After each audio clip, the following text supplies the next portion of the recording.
साल था 1984। 2 दिसंबर की रात 11 बजे जब सब लोग अपने घर में सो रहे थे, तब भोपाल में स्थित एक यूनियन कार्बाइड की फैक्ट्री में काम करने वाला एक ऑपरेटर नोटिस करता है कि किसी एक टैंक से मिथाइल आइसोसाइनेट लीक हो रहा है। उसने कुछ वर्कर्स को बुलाया और उनके साथ मिलकर लीकेज पॉइंट ढूंढने लगा, लेकिन अचानक उनकी आंखों में जलन होने लगी और देखते ही देखते शहर का मंजर बदल गया। Isocyanate, a white liquid under normal conditions. This sample is kept in the Bhopal laboratory of Union तारीफ की Carbide. पीड़ा को महसूस करना जरूरी है। मैं भोपाल गैस त्रासदी इस की बात वीडियो कर में रहा हम जानेंगे कि कैसे सेफ्टी मेजर्स को नज़रअंदाज करना और टाइम पर सही स्टेप्स न उठाना भोपाल के इतिहास में दुनिया के सबसे बड़े केमिकल डिजास्टर को लेकर आया। 1970s में government of India foreign investors को एनकरेज करती है इंडिया में इन्वेस्ट करने के लिए।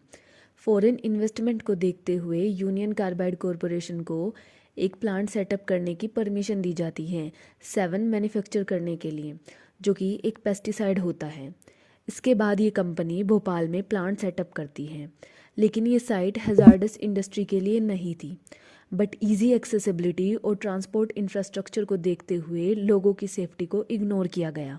इनिशियली प्लांट को केमिकल कंपोनेंट जैसे कि मिथाइल आइसोसाइनेट को इंपोर्ट करके पेस्टिसाइड बनाने की परमिशन मिली थी, लेकिन केमिकल इंडस्ट्री में कंपटीशन की वजह से यूनियन कार्बाइड इंडिया लिमिटेड ने रॉ मटेरियल से खुद ही मिथाइल आइसोसाइनेट जैसे कंपोनेंट्स को बनाना शुरू कर दिया, जो कि काफ़ी डेंजरस था।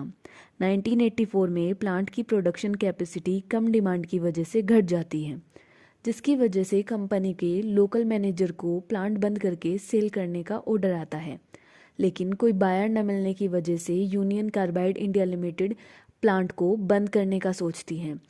इसके बाद भी प्लांट चालू रहता है, सेफ्टी मेजर्स को इग्नोर करते हुए। लोकल गवर्नमेंट को भी इसके बारे में पता होता है, लेकिन इकोनॉमिक लॉस की वजह से वो चुप रहते हैं। 2 दिसंबर की रात जब वर्कर्स अपना काम कर रहे थे, तो एक फॉल्टी वॉल्व की वजह से 1 टन पानी जो कि पाइप्स को क्लीन करने के लिए था, 40 टन मिथाइल आइसोसाइनेट के साथ मिक्स हो जाता है। इसकी वजह से एक्सोथर्मिक रिएक्शन स्टार्ट हो जाती है और बहुत ज़्यादा हीट जनरेट होने लगती है। उस रात रेफ्रिजरेशन सिस्टम भी खाली था, तो इस रिएक्शन को कूल डाउन नहीं किया जा सकता था। इस रिएक्शन का बाय प्रोडक्ट कुछ गैसेस निकलने लगी और वेंट गैस स्क्रबर ऑफ था, जिसके कारण गैसेस को डिटॉक्सिफाई भी नहीं किया जा सकता था। प्रेशर और हीट की वजह से रिएक्शन होती रही। फ्लेयर टावर जो कि गैसेस को बर्न ऑफ करता था, वो भी 3 महीने से खराब था। रात 1 बजे के करीब मिथाइल आइसोसाइनेट सेफ्टी वॉल से बाहर निकल जाती है और कुछ ही घंटों में शहर में फैल जाती है, जिसकी वजह से लोगों को सांस लेने में तकलीफ, आंखों में जलन और वॉमिटिंग होने लगी। लोग हॉस्पिटल्स में भागने लगे। सिम्टम्स को देखकर डॉक्टर भी नहीं पता लगा पाए कि क्या रीज़न है, लेकिन धीरे धीरे केसेस बढ़ने लगे। लोगों में अफरा तफरी मच गई, लोग शहर छोड़कर भागने। इस इंसिडेंट पर बेस्ड एक web series the railway man, जो दिखाती है कि रेलवे में काम कर रहे कुछ लोग कैसे लोगों की जान बचाते हैं।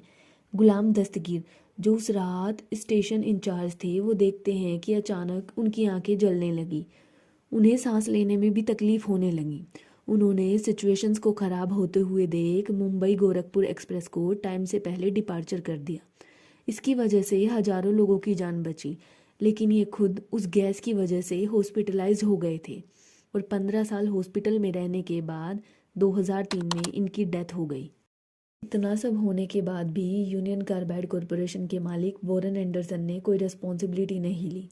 उनके ऊपर केस भी फाइल हुआ, लेकिन वो कभी ट्रायल देने नहीं आए और इंडियन कोर्ट ने एंडरसन को फ्यूजिटिव घोषित कर दिया था। इस इंसिडेंट में 10,000 से ज़्यादा लोगों की मौत हुई और इस गैस की वजह से बहुत से जानवरों की भी मौत हुई और बच्चों में फिजिकल डिसेबिलिटीज़ देखने को मिली।